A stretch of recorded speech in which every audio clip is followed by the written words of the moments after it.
is official.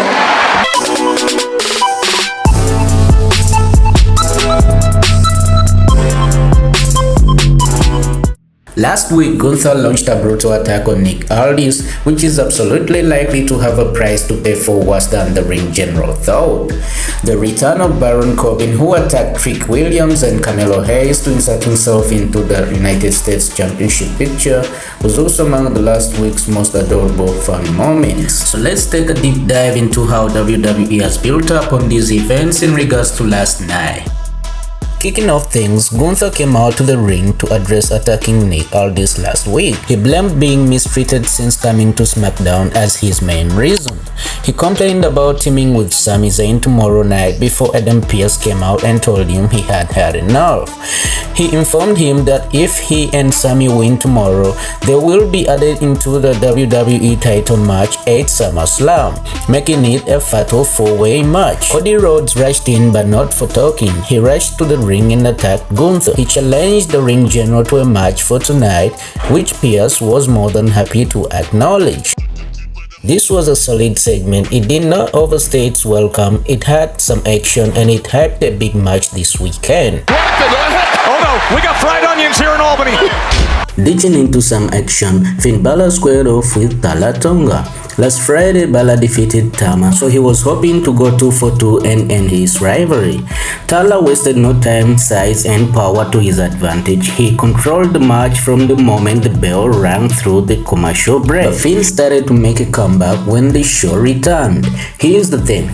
This match looked like David versus Goliath kind of match, but that doesn't always lead to an exciting performance. If anything, it makes the result too predictable, as everyone thought this was a sure win for Tala Tonga. Laney and Fallon Henley were hoping to help Jane get an early advantage by attacking Stratton before the bell, but Brie Bella and Paige showed up to even the odds. When the show returned from a break, the other women had the chance because the latter had been cleared from the area and the match was in progress. Jane had control, but not for long. Stratton ended up scoring the win to advance to the WWE title bout at SummerSlam. Honestly, this match was too short and it had a couple of noticeable mistakes. Jade Cargill and Nia Jax fought for one of the spots in the SummerSlam ladder match. They only got a couple minutes into the fight before Charlotte Flair showed up and caused the disqualification by attacking Jade Cargill. Nia was so furious that Flair cost her the win, so she smashed her into the ring corner before leaving, which left her open to an attack from Jade Cargill. This match lasted about a minute before the disqualification. It didn't make the feud between Cargill and Charlotte Flair more interesting, and it did not provide a satisfying conclusion to anything.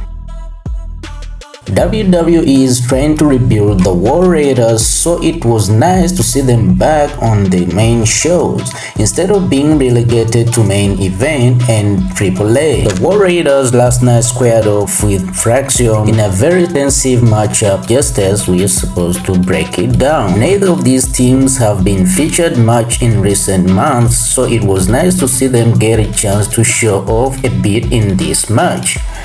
They were given enough time so that both teams were able to have moments in control. Fraction used their signature high-flying offense to produce some fun moments, and the War Raiders used their immense size and power to dominate the rest of the action.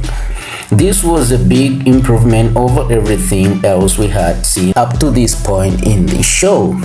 Both teams brought a lot of energy to the ring, so even though the outcome was pretty obvious ahead of time, it was still an enjoyable journey. The War Raiders picked up the win, giving them momentum on their path back to the WWE tag titles held by Priest and Truth. And now, Diving into the last juice for the night, the big match between Cody and Gunther was on. Rhodes didn't even let Gunther get halfway to the ring before attacking him from behind.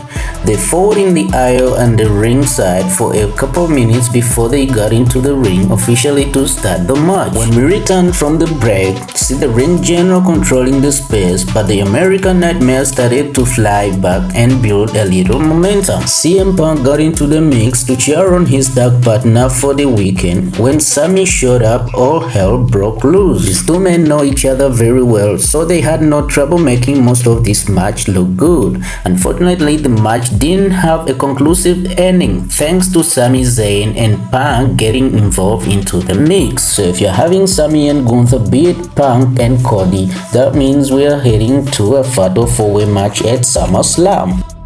Alright guys, that's a wrap. See you next time. Thanks everybody. Don't forget to subscribe and hit the notification button.